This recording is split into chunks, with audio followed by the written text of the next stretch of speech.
हजारों साल पहले जब इंसान अभी सभ्यता की शुरुआत ही कर रहा था, तब धरती के एक हिस्से में एक ऐसी कहानी लिखी जा रही थी जिसने आने वाले समय में पूरी मानवता को हैरान कर दिया। ये कहानी है प्राचीन मिस्र की एक ऐसी सभ्यता की जिसने रेत के समंदर के बीच खड़े होकर ऐसे पिरामिड बनाए जो आज भी वैज्ञानिकों के लिए एक अनसुलझी पहेली बने हुए हैं। लेकिन सवाल ये है कि ये सब शुरू कैसे हुआ? क्या ये लोग सच में इतने एडवांस थे या इसके पीछे कोई ऐसा रहस्य छुपा है जो आज भी हमारे सामने पूरी तरह नहीं आया?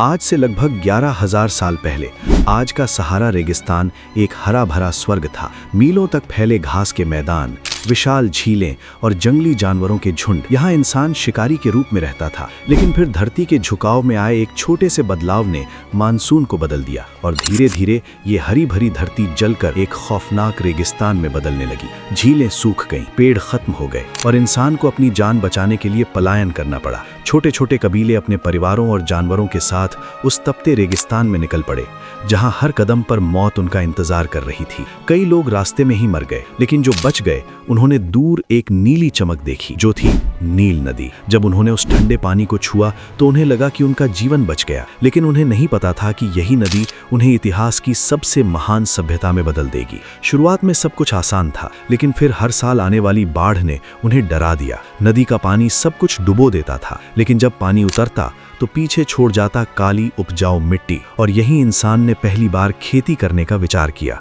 उसने बीज बोए और कुछ ही समय में फसल उगने लगी। लेकिन असली चुनौती थी पानी को रोकना, और यहीं से शुरू हुई दुनिया की पहली इंजीनियरिंग। इंसानों ने नालियां बनाई, बांध बनाए और पानी को कंट्रोल किया। अब वे शिकारी नहीं, किसान बन चुके थे। उन्होंने स्थायी घर बनाए, गांव और शहर बसने लगे और धीरे धीरे अनाज का उत्पादन इतना बढ़ गया कि उन्होंने उसे जमा करना शुरू किया। यही था दुनिया की पहली दौलत। लेकिन जहां दौलत होती है वहां खतरा भी आता है। रात में लुटेरे आते, अनाज लूट लेते और गांवों को जला देते। और यहीं से जन्म हुआ सत्ता का। सबसे ताकतवर व्यक्ति ने लोगों को सुरक्षा दी और बदले में वो उनका शासक बन गया। यही आगे चलकर फराओ कहलाए। लेकिन उन्होंने सिर्फ ताकत से नहीं बल्कि दिमाग से राज किया। उन्होंने खुद को भगवान घोषित कर दिया और लोगों को यकीन दिलाया कि उनकी आत्मा कभी नहीं मरती, बल्कि मरने के बाद देवताओं के पास जाती है। लेकिन इसके लिए जरूरी था कि उनका शरीर सुरक्षित रहे। और यहीं से शुरू हुई ममीफिकेशन की खौफनाक प्रक्रिया, जिसमें शरीर के अंग निकाले जाते, उसे सुखाया जाता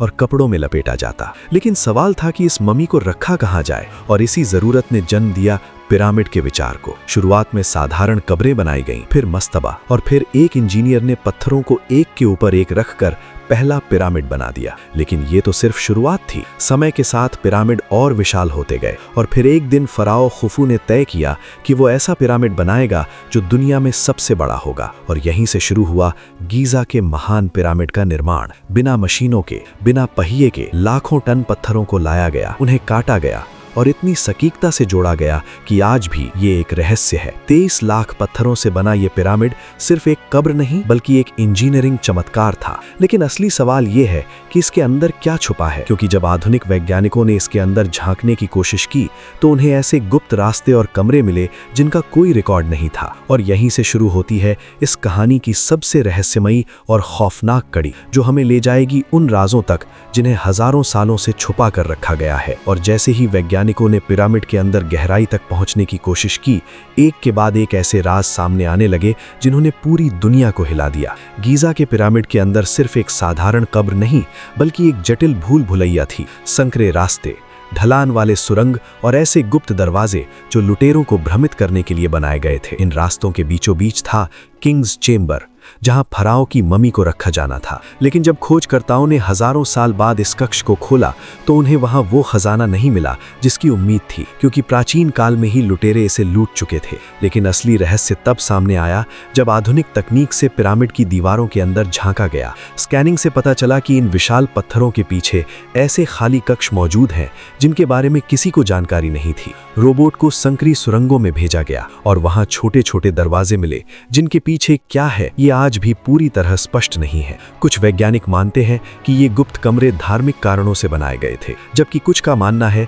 कि ये कोई छुपी हुई तकनीक या ज्ञान का भंडार हो सकता है। लेकिन रहस्य यहीं खत्म नहीं होता। मिस्र के लोग सिर्फ पिरामिड बनाने तक सीमित नहीं थे, उनकी धार्मिक मान्यताएं और भी ज्यादा रहस्यमयी थीं। वे मानते थे कि मौत के बाद एक दूसरी दुनिया होती है जहां जीवन जारी रहता है। इसलिए वो अपने राजा के साथ सोना, चांदी, हथियार और यहां तक कि खाने पीने की चीजें भी दफनाते थे ताकि वो परलोक में उनका उपयोग कर सकें। लेकिन समय के साथ ये पिरामिड लुटेरों के लिए एक आसान निशाना बन गए और लगभग सभी पिरामिड लूट लिए गए। इसके बाद फराओं ने अपने शवों को छुपाने के लिए एक नई जगह चुनी, जिसे आज हम वैली ऑफ किंग्स के नाम से जानते हैं। यहाँ पहाड़ों के अंदर गुप्त कब्रें बनाई गईं ताकि कोई उन्हें ढूंढ न सके, और इन्हीं में से एक कब्र थी तूतनखामून की, जो हजारों साल तक छुपी रही। जब 1922 में इसे खोजा गया तो अंदर का नजारा देखकर दुनिया हैरान रह गई। सोने के ताबूत, बेशकीमती जेवरात और एक लगभग सुरक्षित मम्मी। लेकिन इसके साथ ही एक और खौफनाक कहानी सामने आई, जिसे लोग तूतनखामून का श्राप कहते हैं, क्योंकि इस कब्र को खोजने वाले कई लोग रहस्यमयी परिस्थितियों में मर गए।